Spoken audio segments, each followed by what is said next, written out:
Your Excellency, Honorable Prime Minister and other distinguished dignitaries, I believe that we have gathered here today in search of answers to questions that are being raised today on the streets everywhere by the citizens of our country.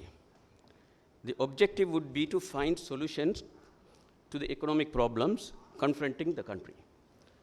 The first fundamental premise that we wish to place before all of you is the need to be honest and truthful in our search for the answers. Sadly, truth had been the first casualty, not only when war was break out, but also when peace struggles to survive.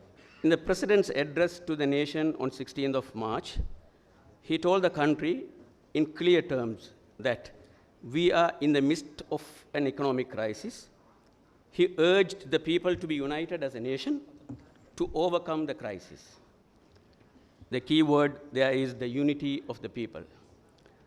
In a crisis situation like this, it is the responsibility of the politicians and intellectuals to collectively find solution to the issues, the President said. We need to be alert against any move that will divide and disunite the people. Divisions will lead to external intervention. Economic fallout will also result in external manipulations to the detrimental to the national interest of the country.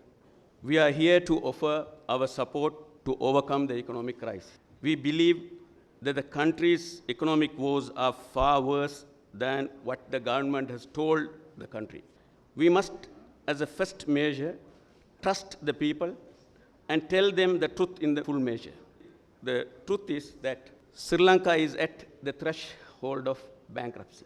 The challenge is to effectively and urgently avert the dangerous consequences of bankruptcy that have begun to fall upon the helpless people of our country. This has not happened because of this present government. This happened for the last 74 years. Since independence, the consecutive governments had taken whatever the government way of implementing all their proposals in this country and how they handle the economic issues.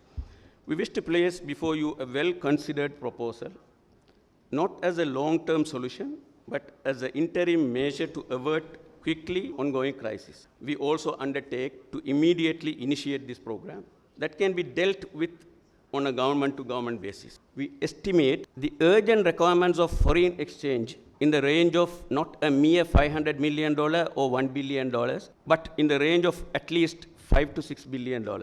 A fair portion of this sum needs to be set apart for achieving self-sufficiency in food production, pharmaceutical items, animal husbandry, and fisheries sectors on a highly prioritized basis. But the rest must be utilized not for setting past loans, but to ensure the uninterrupted supply of our fuel, electricity, and energy requirements, vital to keep the country moving without collapsing. But the problem is that the government struggling to raise $1 million under unhappy conditions from friendly nations does not believe in the possibility of raising $5 or $6 billion on an easy way.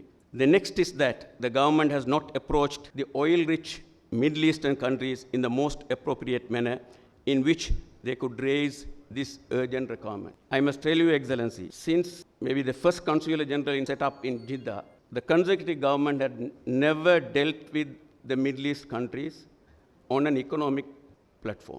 Basically, they focused on housemaid issues, labor issues, not on business to business. So this, I believe that there are two things I could tell you, Excellency, from my experience, how the Middle Eastern countries and the top leadership works. Diplomatic channel works to an extent, but they work with friendship and work with sort of, they call it wasta.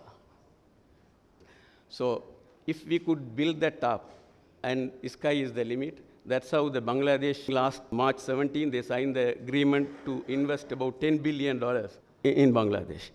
So I remember former president, how he dealt with Iranian government, and he was able to bring, unfortunately because of the sanction that was not being able to continue.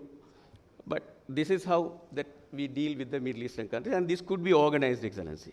We are willing to initiate the process in the national interest to facilitate raise from a few Middle Eastern countries the targeted sum of $5 or $6 billion as investment or long-term credit facility for the supply of crude and other petroleum products or byproducts of petroleum or as a loan, or if possible, even some grant. We should not forget that the highest net foreign exchange earning comes from these countries in the range of US $7 billion plus every year as worker remittance. Permit us to refer to recent history. The main question that people raise is what happened to all our national wealth? Where have all our foreign exchange earnings gone? Of course, we believe that COVID-19 did contribute to our present plight.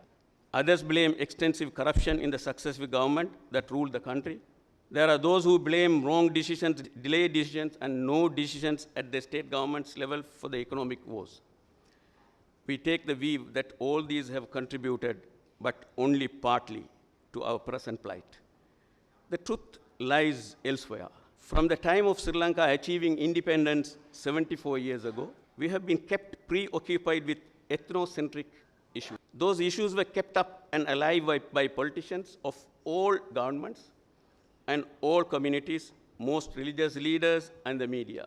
The much needed unity of the peoples who constituted the Sri Lankan nation got dented beyond measure. We were fighting within one family that led to a 30-year war which dislodged and displaced dialogue. We spent all our wealth on buying arms and ammunition for the war. Our wealth went to arms manufacturing countries which benefited from our war, while we ended up as paupers begging for aid and assistance. Today, the rulers have been cornered to a situation where they say, never mind donors' conditions. We need desperately the dollars. We won the war, but we lost the country. Those who left the country are strong. While we as a nation have been rendered helpless, our appeal is to treat all the citizens as Sri Lankans. The country must continue as a multi-religious, multicultural, and multi-linguistic country. No one is opposed to giving Buddhism the religion of the majority. The primary position is spelled out in the Constitution. But we must abandon all forms of racism and hate speeches that divide the people. If and when the majority treats the others with dignity and equal rights, we will no longer need the Sri Lanka Muslim Congress. We thank you for giving us this opportunity.